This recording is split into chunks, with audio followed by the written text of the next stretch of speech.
আজ আমি রান্না করে দেখাবো আপনাদেরকে শুটকির তরকারি রেসিপি। তার জন্য কিছু পরিমাণ শুটকি ভালোভাবে ধুয়ে নিয়েছি পেঁয়াজ রসুন বাটা কাঁচা লঙ্কা। তাই প্রথমে শুটকিগুলো হালকা তেল দিয়ে ভেজে নিচ্ছি। আপনারা চাইলে না ভেজেও দিতে পারেন। তারপর তেলে দিয়ে দিলাম পেঁয়াজ রসুন বাটা, দিয়ে হালকা নাড়াচাড়া করে দিলাম।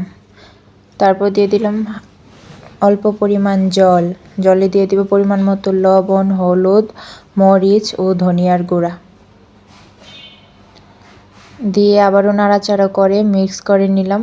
দিয়ে দিব আগে থেকে কেটে রাখা সবজিগুলো। আমি এখানে দিয়েছি সিম, আলু, বেগুন আর দিয়েছি মিষ্টি কুমড়া। আপনারা চাইলে অন্যান্য সবজিও অ্যাড করতে পারেন, আমি আমার মতো দিয়েছি। তারপর আর একটু দিয়ে দিলাম রসুন বাটা।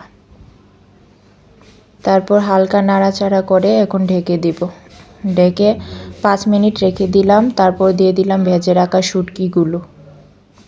শুটকিগুলো দিয়ে আবারও নাড়াচাড়া করে আবারও ঢেকে দিব। যতক্ষণ পর্যন্ত না সিদ্ধ হবে ততক্ষণ ঢেকে দিতে হবে এবং একটু জল দিয়ে দিতে হবে। আবারও ঢেকে দিলাম। 5 মিনিট পর নামিয়ে ফেললাম ঢাকনা। দেখুন আমার তরকারিগুলো সিদ্ধ হয়ে গেছে। তাই এর উপর দিয়ে দিব ধনিয়া পাতা কুচি।